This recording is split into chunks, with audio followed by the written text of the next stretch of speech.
Welcome to Women Made New. I'm your host, Crystalina Evert. Thank you for joining me.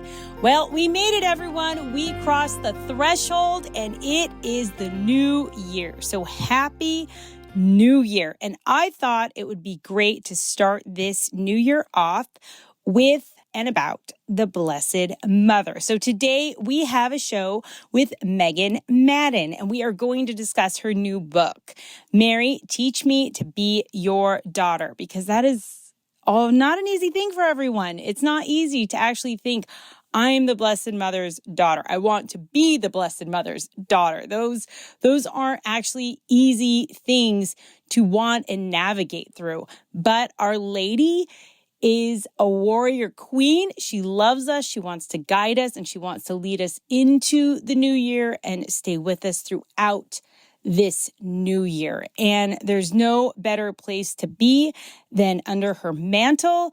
And let's be honest, everyone, the devil is afraid of the Blessed Mother. So without further ado, let's get right into it with Megan Madden.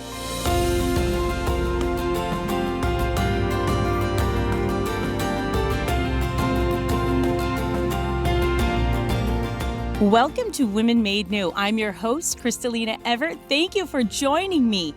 Today, we have Megan Madden here at Women Made New. Welcome, Megan. Thank you so much for having me. I'm so excited to be here. So I wanted to talk to you. I was so excited because you have a new book out called Mary, Teach Me to Be Your Daughter, Finding Yourself in the Blessed Mother. Now, I know a lot of women out there, and I even struggle with this myself, have a hard time even relating to the Blessed Mother or going to her or seeing her as our mother. It's kind of a lot to take in, right? And what made you write this book? And tell us what it's all about. Yes, well, I've experienced that too. And right in the very first chapter, I actually tell this story of early in my motherhood. I was sitting with a group of women and we were talking about the Blessed Mother and thinking about her motherhood to the Christ child and how different that looked from our reality and the different just struggles we had in motherhood, you know, having children that are not perfect and not the Son of God. And it just, that conversation, I didn't say much, I listened, but I just knew we were missing something there. And that conversation stayed in my heart for a long time. And over the course of many years and in my own motherhood, I finally began to just explore what it meant to not just pray and ask for Our Lady's intercession and think of her as a mother that is distant or maybe not having as intimate of a relationship with her. I wanted an intimate relationship with her as my mother. And over the course of many years and studies, it brought me to ask the question of what it means to be Our Lady's daughter. And that's what led me to write this book. Now, in different conversations that you have with women and kind of where you see where they're at with their relationship with the Blessed Mother, what are you kind of finding that women struggle with? So I think even if not on purpose, there are times when we put Our Lady, or perhaps we just in general do this, put her on a pedestal and of perfection that we can't reach, which is true. We can't reach her level of perfection. And she is the Queen Mother. And that was something I wanted to keep that essence of in the book. But she also is this intimate mother to each of us individually. And so I think there's a struggle, I think, in understanding motherhood and holy motherhood and gentle motherhood. And that's what she is to us, which I find very healing in our times. Yes. And our times right now are so unpredictable. And it's just kind of like we really have to, I would say in a very huge way, just trusting God day by day, because there's so much going on in the world, in the church, in our own household, in the schools, just everywhere around us. But at the same time, I feel like if we're grounded in our faith, in our Catholic faith, we're grounded in the Eucharist, we're grounded in the teachings of the Catholic Church, I feel like anything that is going on outside of us, we're okay. We're going to be okay because God has got us. And the Blessed Mother, like you said, she is a queen. She's a war. I heard someone say, even an exorcist once said, she's a warrior queen. She's not just a queen, she's a warrior queen, right? And Yes, she is yes. amazing. And her virtues, I know everyone talks about like her humility and her obedience to God, but she has her own list of Marian virtues, doesn't she? Yes, she does. And that I love that phrase. Actually, I wrote it in the book is warrior queen mother. Yes. Yes. And prior to writing this book, I was in Austria for 2 years for my husband's studies. And he's a theologian. So we went through lots of grad school. And during that time, I took graduate courses in marriage and family. And we were very blessed to be able to go to divine liturgy. And the Byzantine priests, they have such a beautiful way of looking at Our Lady because it is in this like very mysterious warrior queen way. And so you see, like you said, you're hitting on the humility, the meekness, the gentleness. We love that. And that is also Our Lady, but she's also strong. She's a valiant woman. So the things that you just said right there, like the humility, the meekness, the obedience, do you know, I think those are the weapons of heaven. Those are literally Yes. the weapons of heaven. And it is so absolutely counter opposite of the world, right? And we think of weapons and violence and anger and strength and taking over and conquering as to where the weapons of heaven really are the absolute opposite. And like the love disarms all of it. The humility disarms all of that. And the obedience really has the power of God infused when you're in the will of God, right? And that's, she lived the essence of living in the will of God. Yes, yes. I think it's exactly that. When we are humbled, God exalts. And she was the most humble woman that ever walked this earth. And God exalted her to, through her surrender and her yes. So kind of break the book down for us of what women are going to find, what they're going to read about, and just the way you structured it. Sure. I was really inspired. I didn't want to kind of take characteristics of Mary and formulate them myself, right? I wanted to take a look at what the church said. What do the saints say about this? So I looked at St. Louis de Montfort and his 10 principal virtues of Mary. And so each chapter is on one of his what he lists as her 10 principal virtues, matched with a quality of the feminine genius so that it can really directly hit us as women and help us see how we can imitate her in these very noble, beautiful virtues through our maternal hearts and our feminine hearts. Can you list some of the virtues that maybe women don't know about the Blessed Mother? Because there's always those prominent virtues, but I feel like there's also these hidden virtues that never get spoken.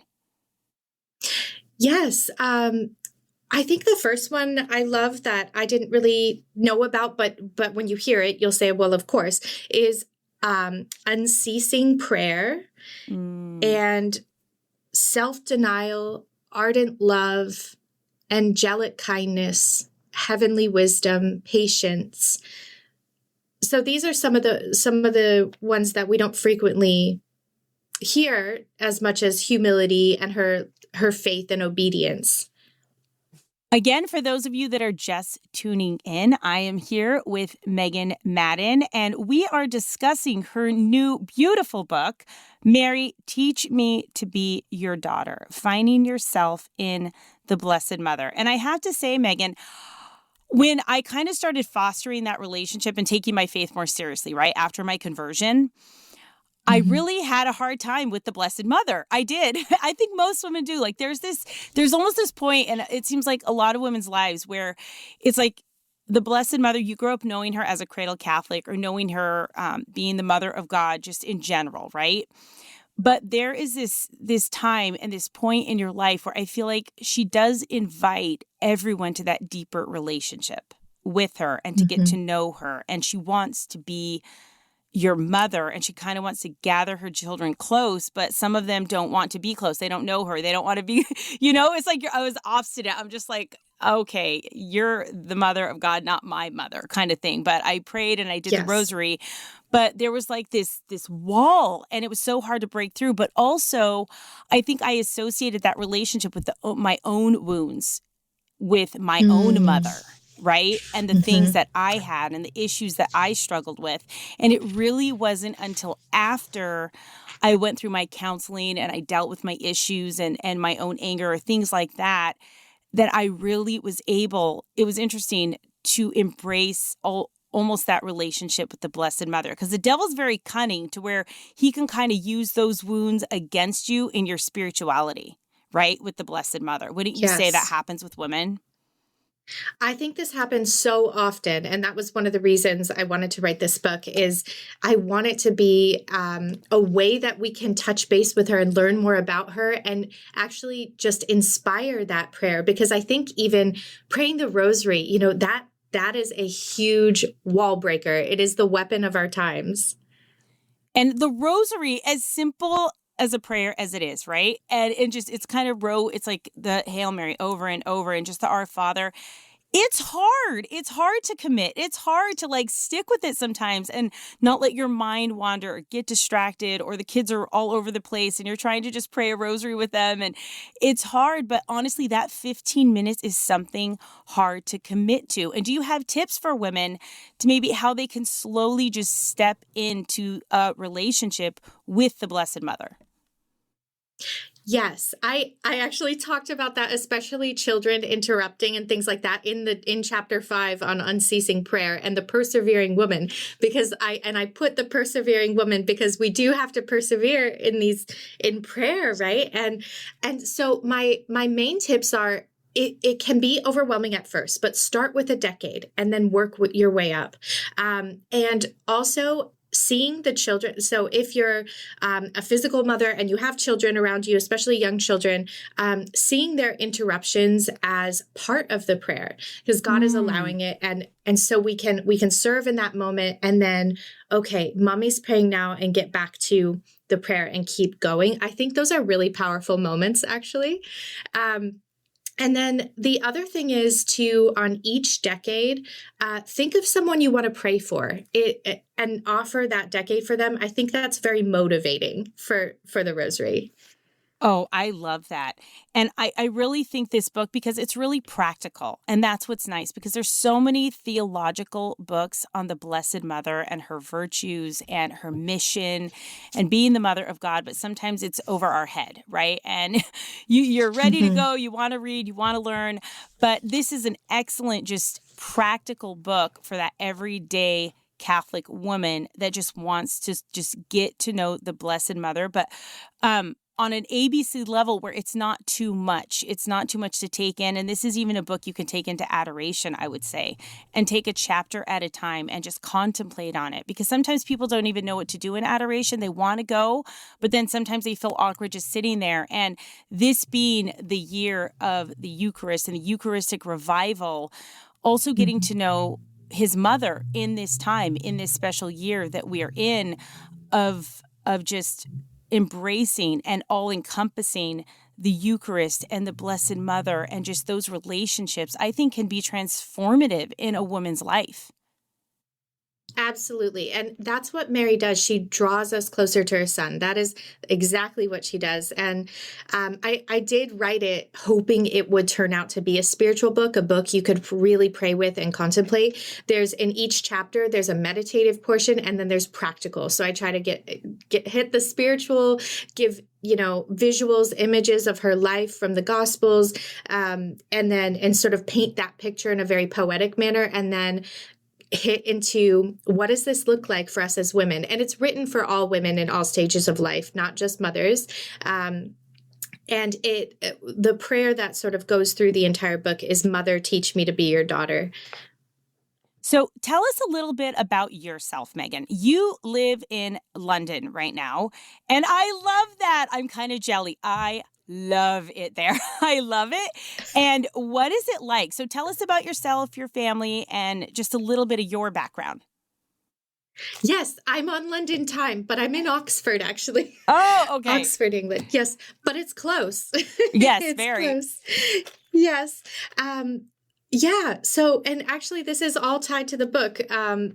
My husband's a theologian. We were in Ave Maria, Florida for 5 years.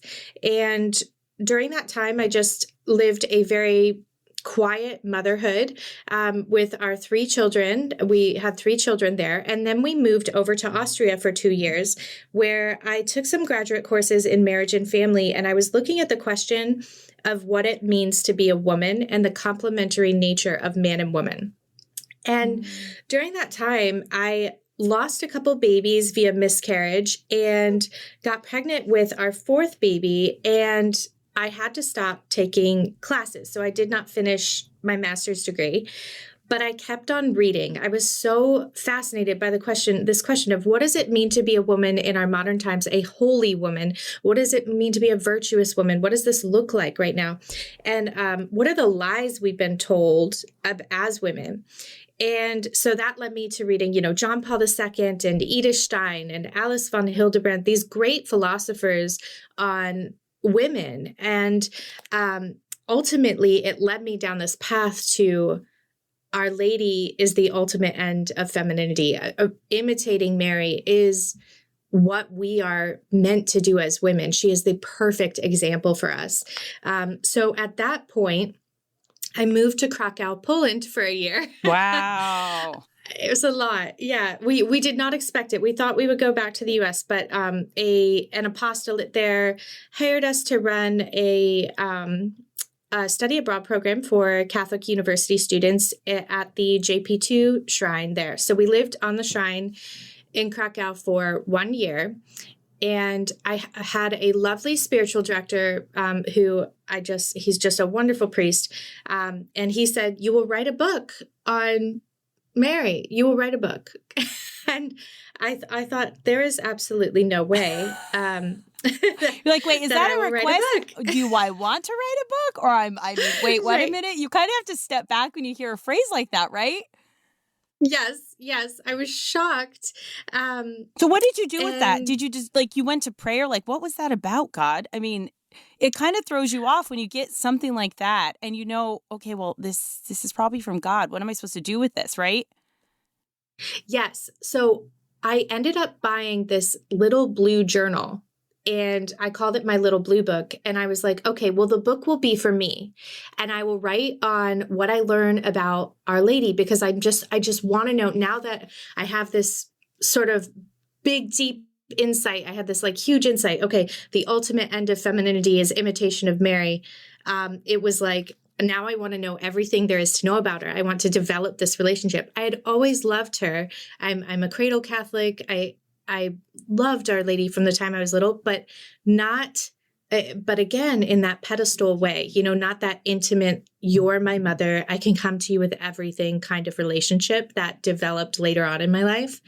And so I took that book and I just thought I would write down my own reflections essentially and just have them. And I wrote nothing in the book. I wrote nothing. And I just couldn't write. It wasn't happening. Wow. Okay. So was that kind of that moment where it's like you almost long for that relationship with the Blessed Mother because you wanted to get to know her. So you're studying about her, you're reading about her, and it was almost like this interior invitation of learn more about me kind of thing, right? Yes, that's exactly it. It was definitely a prompting. And after that, COVID hit and we ended up having to go back to the US we went for 18 months. And during that time, our whole life shifted, and it's why we're in Oxford now. So we had another baby there. I'm a mother of 6 children. And so we had our 5th baby, and we were trying to figure out what's next because we knew the borders were closed and we couldn't go back to Poland and continue our work there. Wow. And the long story short is my husband was hired by the Blackfriars in Oxford, which was like a dream job. We couldn't believe it. And also during that time, when we didn't know what we were doing, I had this moment in prayer. I was praying to Our Lady and I was saying, please, Mother, what's next? Like, please help us. And I said, Mother, teach me to be your daughter. I was thinking about that element of surrender and to God's will, whatever it might be, and complete and radical trust in God in that moment. And I felt her so close. And it was in that moment I said, I'm going to write a book. And I knew exactly what it would be on. And that's when I started putting my pen to paper and writing Mary, teach me to be your daughter, but what I was calling my little blue book. Oh, I love it. And that's the title of your book. That's what we're talking about today. And your book is blue. I love that. It is. It's a little blue book. It is a little blue book. So it really it's like the fruit of your relationship with the Blessed Mother. I feel like things like this are literally like you almost pick it from the tree of like the suffering and the invitation of those relationships. And when you go deeper with God, it's almost like he gives you this, I don't know, just like this thing come to life. Like almost you pick it from the fruit of the tree of that bountiful relationship that you develop with God and with the Blessed Mother and with Jesus. And there are these graces in our lives that manifest and become this reality almost, right? And here it is. I'm holding your Mary, Teach Me to Be Your Daughter blue book. So it's beautiful. Yes. And that's the thing that I really want women to know and to really understand is that when God places something on your heart, and even like it was a couple years earlier, a year earlier from you, or there was a lot that happened when that first came into your heart, right? And you got that little blue journal. But then it's like time passed, but there was something on your heart. And slowly you fostered that relationship with the Blessed Mother. Slowly God was working in your life and you didn't fully understand what was happening. But then slowly the pieces kind of came together. And now look at it. Here we are talking on my radio show about your little blue book. It's beautiful. And if we just listen and we trust in God and listen to those promptings and those heavenly invitations to go deeper in those relationships that we're being called to, God can do great things with us. But it is out of obedience, it is out of humility, and it is out of trust, right? Yes, that's exactly it. I never would have imagined what God could do with this. And I never would have imagined being here in those beginning stages. So it's really beautiful how God works in our lives in every single detail. Every detail. He actually wants to be in every detail of our life. And this is the thing, and something that you said I think was very profound, is that it's like Mary almost was like inviting you in that moment, and you literally had to almost give her permission that, Mary, teach me to be your daughter. You wanted her to be your mother. And it's like you almost gave her that permission, really wholeheartedly though, right? It wasn't a head thing. It was a heart thing where you're just like, okay, I'm ready. Teach me to be your daughter. And I think in every woman's life, almost in every person's life, you really have to wholeheartedly like step into that and give Our Lady permission, give Jesus permission, give God permission to come in and foster that relationship. Because if we actually don't give him that permission, it's like that picture, right? Where Jesus is on the outside of the door and there's no knob and he's like knocking. And unless we open it up and give him that permission to enter, it's not going to happen. So as much as people may pray, if they don't give him that actual permission to just, yes, I want to be your daughter, be my mother kind of thing. Like that permission is huge in someone's spirituality, because after that, wouldn't you say there was like leaps and bounds in everything that happened? Yes. I mean, it's a journey then. It's embarking on a journey after the initial yes that we give in imitation of Mary. And I think that's exactly right. God will never force us to do something, right? It is always this invitation to draw near to him in trust. And when we do, it's profound what he does in our lives and what he does in our suffering too, and our hardships, and how he can just beautify anything in his love and in his time. I love that. He can beautify anything, because women right now listening and people listening, they don't feel so beautiful. In fact, they feel pretty ugly and that yuck inside and that brokenness, and they don't even want God to look at them. And they keep a distance like, well, I'll go this far because if I get closer, you're going to see the yuck and the gunk and everything else. But actually, it is in that God really wants to love and heal you in that true, beautiful relationship with you, right? Because it's seeing all of you as real love, not just pieces of you, right? And the Blessed Mother Yeah. wants to love us, help us, heal us, strengthen us, and teach us to be warriors ourselves here on earth, right? For God. So it's just listening to those small promptings. And I have to go back to, and I just love about your book, that you actually said, Mary, teach me to be your daughter. And you had your little blue book, and here I am holding it, everyone, and you can too, and take it into adoration because it's amazing. I absolutely love it. So we are going to take a quick break with our friends over at EWTN, and we will be back with more from Megan Madden. So stay tuned.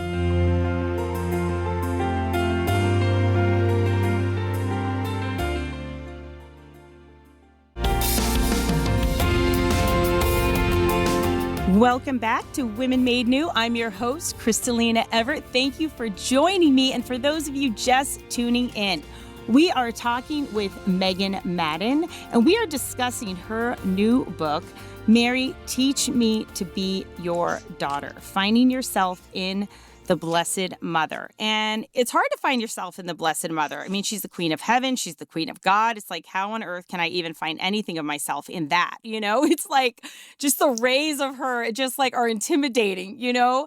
And I had that moment and that time in my life where I'm just like, okay, she's up there, I'm down here, just kind of an unreachable thing, you know, but you honor and you say the rosary or however best you can. But there is a moment in everybody's life where I think, just like your relationship with Jesus, there is this intimate invitation to go deeper and to have that real relationship, right? And that permission of like, Lord Jesus, please, I want to have a relationship, or help me, teach me to love you.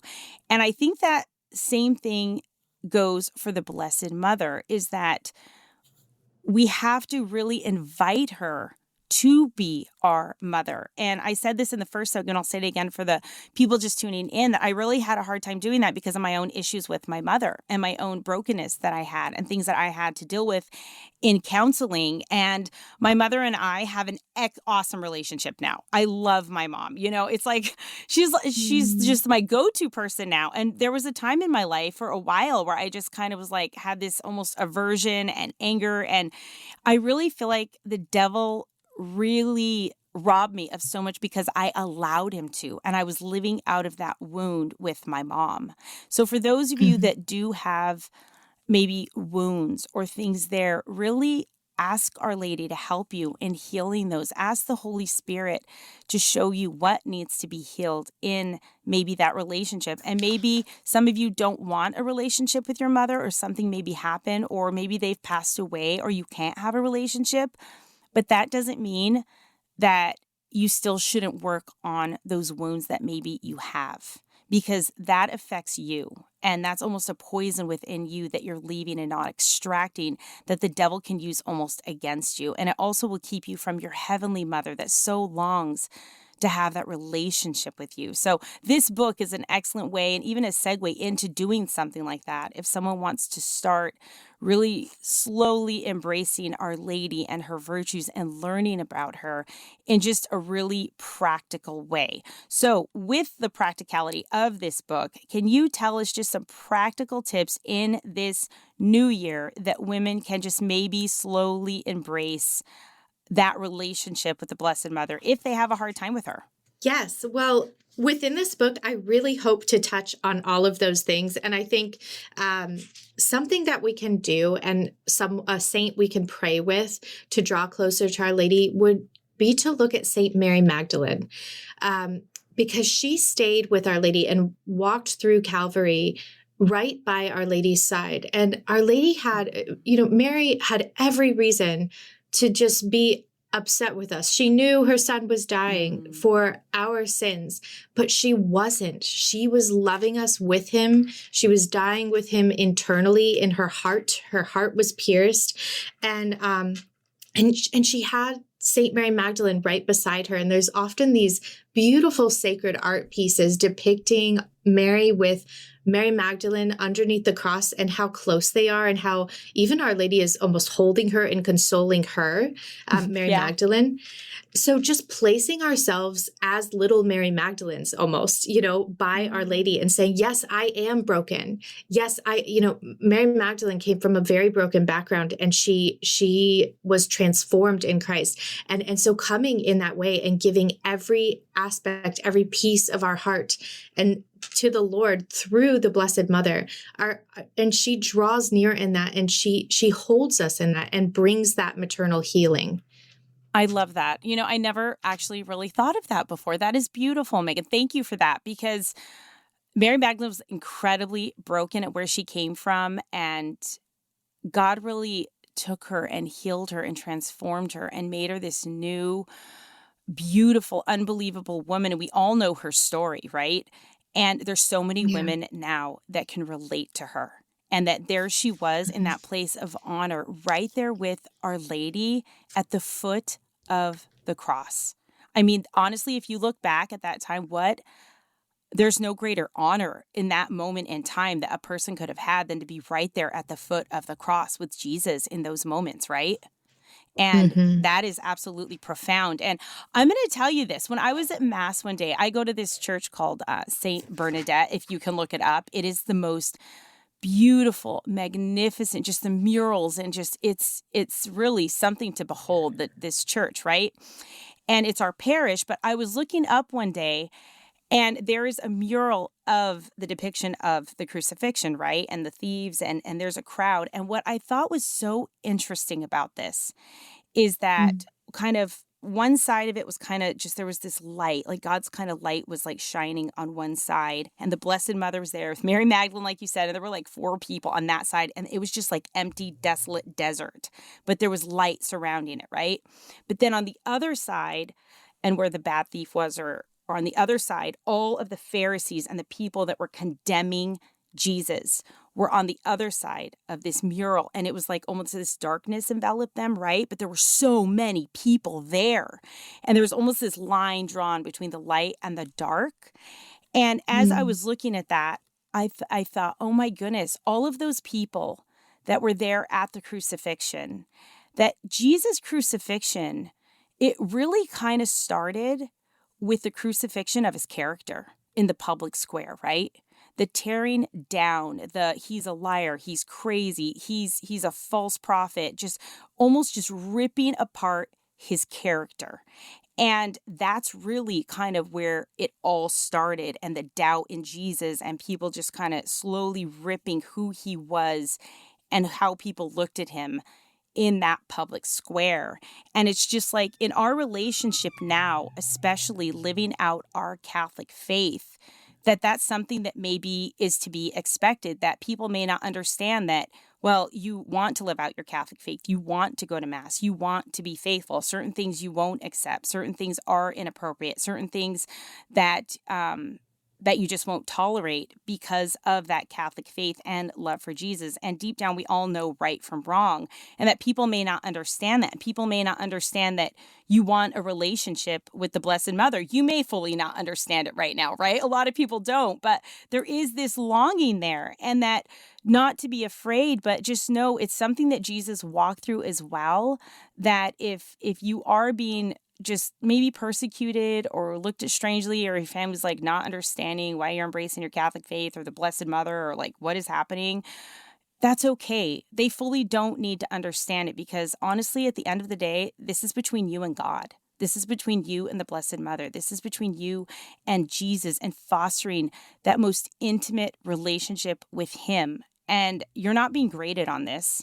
And no one's judging you. No one is your judge, jury, and trial out here. All that matters is your relationship with God, and he sees your heart. So no matter who comes after you or maybe judge you, or imagine what the Blessed Mother went through in regards to all of that, being the mother of Jesus. I'm sure she was not accepted everywhere back in the day, right? I'm sure she had to go through her own persecutions that we don't even know about, but she kept on, and she was strong, and there's so much to learn from her and her strength, wouldn't you say? Yes, absolutely. I think in chapter 10, I called it the valiant woman, and it's looking Yes. at Mary's kindness, but as a strong woman. And that's the thing, to draw closer to Mary. We can do things. We can pray the rosary. We can pray the Magnificat prayer. We can sing hymns to her, these sorts of things, and draw closer to her through that. And we also, though, can draw closer to her in our daily moments, and with our personalities as women too. So, her daughter, to be her daughter isn't to be perfectly like one thing that we might have in our head of this perfect woman, right? It's actually to be us fully alive in Christ and meeting her in it with our personality. So if we have a really, strong personality, I often think this because I grew up very fiery and a passionate personality, and I think it made me think that I wasn't, soft enough, I guess, or to be so close to Our Lady, or maybe I wasn't like her enough. And as I drew closer to her, I got to see this other side of her warrior. We talked about this a little bit in the beginning, her warrior queen mother spirit that she brings in her life. Did you ever feel too much? That you had to almost Yes. dim your own light because you knew it made other people uncomfortable and it was just too much for them. Absolutely. Yes. Okay, ladies out there, I want you to hear that because a lot of you are doing that. And I was guilty of that too, where it was just like, oh my gosh, I'm just too much. And I need to just tone it down and wilt like a little flower because people couldn't handle it. But it had nothing to do with you. It had everything to do with them.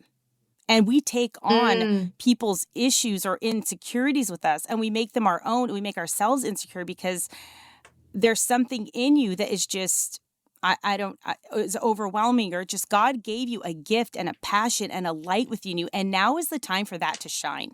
Our world is enveloped in darkness, and now is the time to stand up and not be ashamed of the gifts you have and who you are and the mission that God has given you because you're afraid you're going to offend someone or it's going to be too much or maybe it's too similar like her mission that she's doing and people think I'm copying her.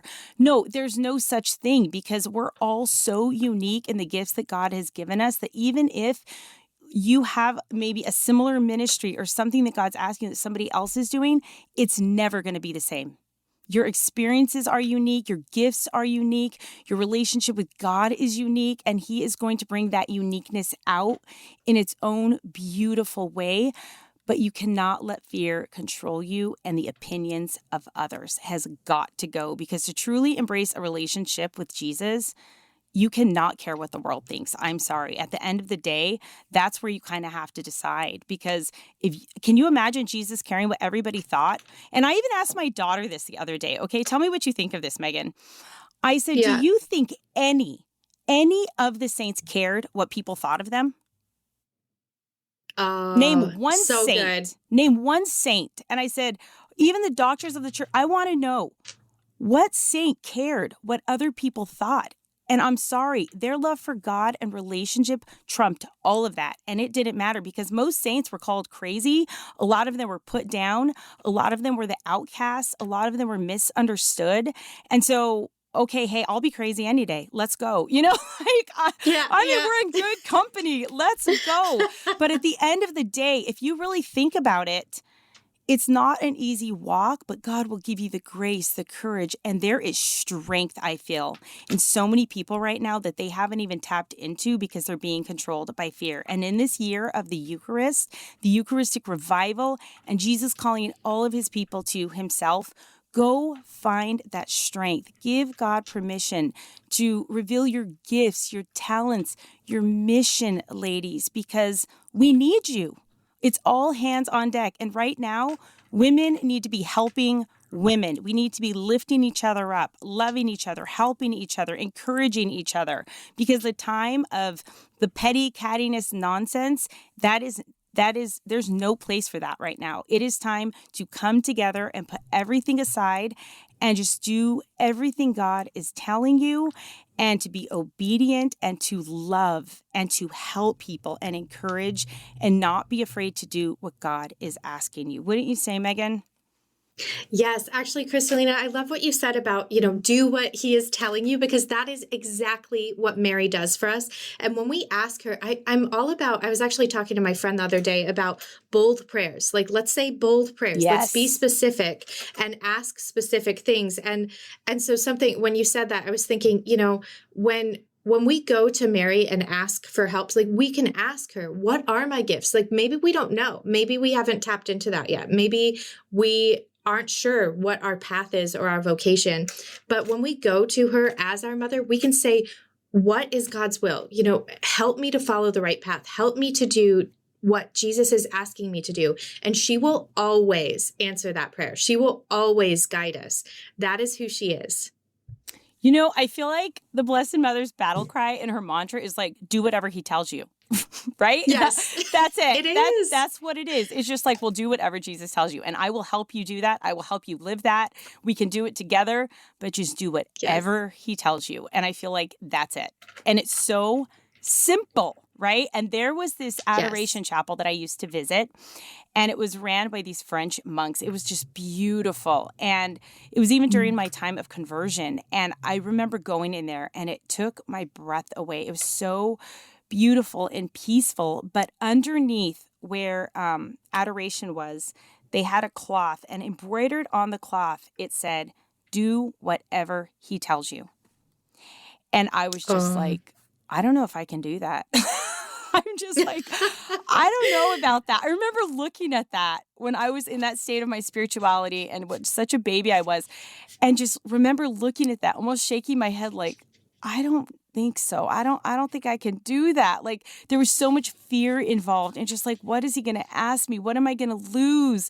What am I going to just have to become? And this prude, and just all these negative things like overwhelm me just with that phrase, because when Jesus asks you to do something, sometimes it hurts, right? And it's not always easy, but you'll always have the grace. And the Blessed Mother always would be there, hands down, because you're a mother, Megan. I'm a mother. And we know if our kids needed anything at a drop of a hat, boom, I'm there. And I always told my kids, if you're ever in a situation, and I don't care where you're at, I don't care how old you are, I don't care what's going on, if you called me and said, Mom, I'm here, this is what's going on, I need you to pick me up right now and come and get me. I don't care if it's in Timbuktu. I don't care if it's in the middle of the desert. I don't care where it is. I told them, if you call in the middle of the night, I would literally drop everything and I would go get you. And I feel like that same love, which is like magnified, that we can't even comprehend, that is what the Blessed Mother wants to do in your life. That's what Jesus wants to do in your life. It doesn't matter how far you've gone. It doesn't matter the sins, the addictions, just whatever is happening. God will say, I will come get you. Just call me, ask me, pray to me. I'm here to help you. And I don't think people fully understand that right now. Yeah, I think that's exactly right. And Mary, again, she sets this example for us and inspires us in this, especially in her obedience, because she was the first one who did whatever he told her to do, and imperfectly as well. And so she's there to inspire us and guide us and take our hands along that path of really healing through our whole entire life. And one thing that I've lately just been thinking about with the Blessed Mother is she probably didn't fully understand what was happening when it was happening, right? Obviously, she didn't fully understand everything that was going on. And she just kind of had to trust. And there's a lot of times in a person's life when God is really kind of pruning them and doing things and transforming and changing and shifting and maybe taking people out of their lives or getting you away from a job or maybe asking you to really contemplate having a religious vocation of some sort. And you fully don't understand. And there's almost just like this hesitation of, oh, I'm so not in control right now. But I know I just need to keep on that path, right? Because God is doing something. And you don't fully know what that something is, right, Megan? You've had those times in your life, you fully don't understand what the something is, but you're on the right path and this is God's will and he is doing something and it will all make sense in the end. But right now, you just need to keep that walk of faith. And the Blessed Mother wow, did she have to have a walk of faith, talk about. But can you kind of just emphasize on that a little bit and how women can just walk in that faith really unafraid because God will catch them just like he caught the Blessed Mother. He was with her always and got her through everything and really some serious times. Yes, I mean, she went through so much darkness. And actually, I have this reflection in the book about how they had to flee into Egypt and how dark it was. And they had to flee in the middle of the night. And she wasn't sure, what's going to happen to the Christ child. And she's holding him, trying to protect him. And it's not safe on those roads at night. And they're going to a place as refugees where a home isn't prepared for them. They have to sort of make new. And how that took radical trust in really Saint Joseph, who had the dream and said, we have to go, we have to go right now.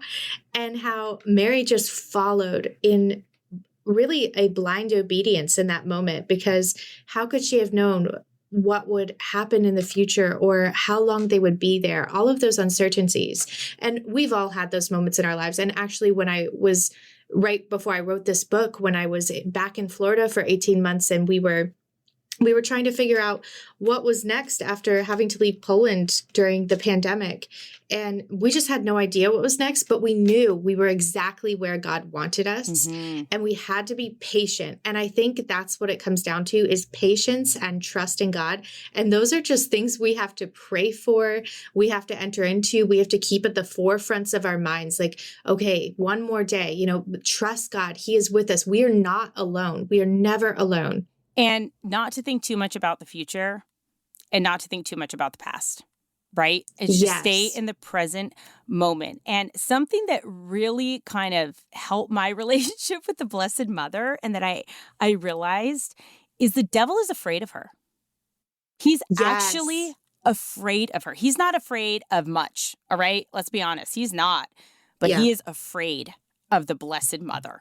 And I always think of that when it's like, oh, I have to say my rosary, I still haven't said it. Or, it's like I need to pray. And I think, well, the devil's afraid of her. And I always have that imagery of her just crushing his head. And there was one church I went into, and the actual top of the head of the snake was ripped off under her foot. And it was just the bottom of the mouth of the snake with the fangs. And I was like, oh my gosh, that's amazing, because we don't realize, like, she crushed him. This is not just like, oh, her foot was just like placed and tapped on his head or his neck. No, she actually crushes the head of Satan. And that is what we're looking at. And a lot of pictures don't depict that. I mean, her foot is on top of him. But if you think about it, if there is a snake coming at you, you are like stomping and crushing and like you're going to kill that thing. And that's exactly what the Blessed Mother can do in your life with your vices, with your addictions, with any ways that the evil one is coming after you and you keep going to confession for the same thing over and over and over and over. But honestly, when you invite the Blessed Mother in and go to that almost that next level, she's in the business of crushing the head of Satan. And so just invite her in. Just a Hail Mary a day, if that's all you have, that's fine. That she wants that, whatever it is, to just start fostering slowly that relationship, to really just take hold of whatever the devil has a grip in your life. Our Lady will slowly get rid of it. I'm telling you, it is a key. It is a weapon of heaven that she wants to give us, is in her rosary, and also bringing that relationship in your homes with her. And as a mother, as a woman of God, bring her into your femininity. Because I'll say it was hard for me with that whole feminine aspect too. I get it, Megan, because I was a tomboy for a really long time, and I was very hard. I had a very hardened heart, and it was hard for me to be that really loving, feminine, just kind of essence thing I never really understood. And I'm still growing in that. I'm still learning that. And some women relate out there. So no, you're not alone in that. But the devil is absolutely terrified of the Blessed Mother. So if you're really struggling in your life, this would be an excellent book to take into adoration, just maybe a chapter a night or just a virtue a week to practice. But this is something incredibly powerful that you can foster in your life to help you with all your difficulties, maybe that you're having a hard time overcoming.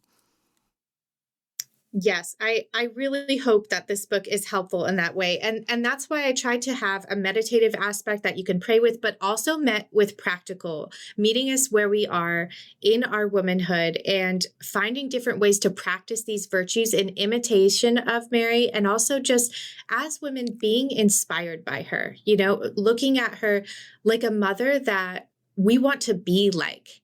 I think that's huge here is seeing her motherhood and saying, you are perfect and you are this incredible woman who never sinned, but you also are a creature like me and you're my mom because Jesus said so. And I can find that, daughtership and actually find in being a daughter that we're taken care of by her. And that is huge. Now, the devil really wants to beat us up in our motherhood and our femininity and women helping women. What advice would you have, or how do you live out that mom strong in your own life? I think it all comes to practicing self-sacrificial love within the home and finding the joy in motherhood, finding the beauty in those everyday small little moments. I ended the book with signing off as a little mother and the idea was in this, desire to imitate Our Lady, but still being little and sinful and weak in all these areas. And so as moms, realizing that it's really in the duty of each moment when we are serving our families and serving our children and finding the joy in it, that we end up bringing and creating in the home this beautiful space where God resides and that he's in each of those children and in our husbands, and we can find him there. It doesn't have to be in the big crowds doing big things. It's really in those little small moments. I love that. Thank you for that. And if people want to find out more information about you, purchase your book, and follow you, where can they do that? Thank you. I have a website called amotherslace.com, an Instagram account where I'm very active called A Mother's Lace. And Mary Teach Me to Be Your Daughter is with Ascension Press and also on Amazon. Excellent. Oh, thank you, Megan, so much. It's really been a pleasure. And thank you just for your vulnerability and also for being obedient and saying yes, because now the fruit of that can reach many women and foster this relationship with the Blessed Mother. So everybody's yes out there. If you can hear me, ladies, it is so important. And some of you may be teeter-tottering on something God is asking of you. Just let it go. Just be obedient, be humble, and God will bless you. So thank you, Megan, for all that you do. And know you'll be in our prayers. And if you could please keep us in your prayers. Absolutely. Thank you so much, Crystalina. It was such a pleasure to speak with you.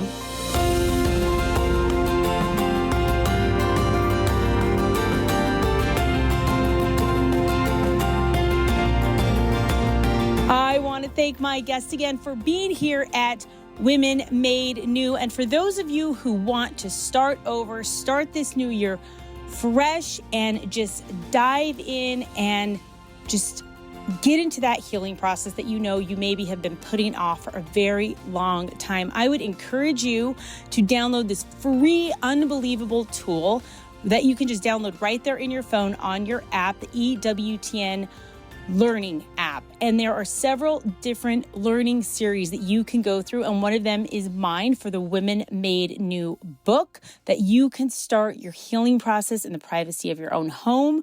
Go to adoration, answer these questions, spend time with Jesus, and really just focus and see what direction God is taking you. And don't be afraid, because God is with us. He's leading us. He's guiding us. And you can just go in the App Store. EWTN Learning app is right there in the comfort of your own home and on your phone. I hope you all have a wonderful and blessed weekend, and I will see you soon. God bless.